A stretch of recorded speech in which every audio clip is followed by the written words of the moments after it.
I agree with that, Mike, and that is the essence of education justice, having policies that have the lens of education justice. That means even a child with disability is able to benefit from the system of education offered in different countries. For example, in this gender report that we produced last year, it shows that 19% of children with disability are out of school, and the children with intellectual disability are most likely to be out of school than any other form of disability. That means already it's already predetermined how their future is going to be, because the education system is not tailored to their concerns. When we conducted the foundational literacy and numeracy assessment, and we have a report for that matter, and we interviewed head of institutions, most of them highlighted the challenges that they face in having the children with disability in school, and one of them is infrastructure challenges, again, to cater to the needs of these children. The other component, that issue that they raised, is issue of personnel. The teachers are not equipped well to cater to the needs of these children, and also the materials to cater to the needs of these children. So that already shows a component of inequality in dealing with children living with disability. Our report also continues to show that illiteracy replicates, right? Where you find a child coming from a household where her parent, the head of household, has no formal education, is 10 times more likely to be out of school than a child whose head of household has a degree. So you see the implication of poverty. And think about it this way, Mike. Yes. When this child doesn't go to school, for example, what happens to her life or his life? What happens to, to the society where this child is coming from, the community is coming from? And at the end of the day, what happens to national development?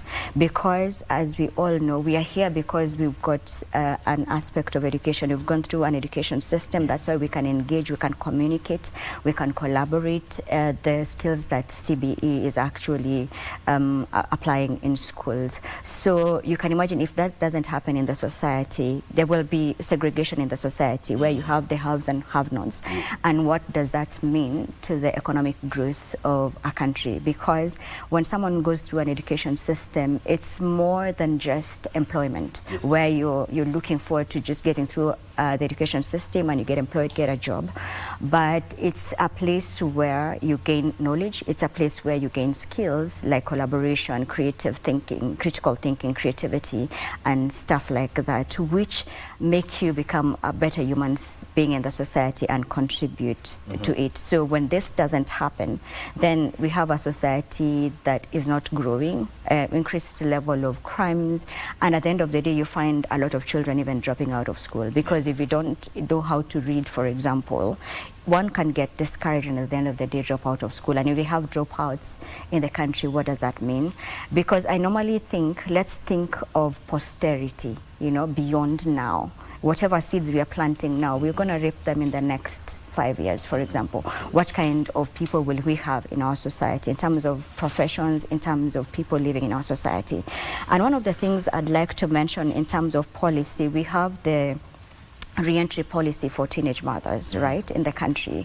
There has been improvements from our last gender report to now in terms of the number of children getting pregnant, right? But there are still issues there, where our report indicates that an out-of-school girl is over 12 times as likely as her in-school counterpart to fall victim of teenage pregnancy. So you can imagine an out-of-school girl gets pregnant. There's the child. There's, there's a ripple effect to that. And our report also indicated that 51.2% of these girls get back to school. That means like half. Just half of the girls go back to school. So what happens to the remaining girls who do not go to school, right? And then secondly, you find again, there are challenges still facing these children, even if they want to go back to school. There's a component of stigma. Stigma is the biggest challenge facing these girls when they, they're trying or they're going back to school.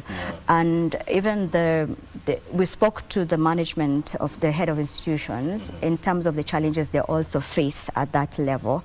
And one of them is unsupportive parents, and then also the aspect of stigma comes in second. So we need to focus on this to ensure because we live in a society, what can we all do to ensure that we support each other and these children go through an education system so that they thrive in their lives? Yes. Yeah.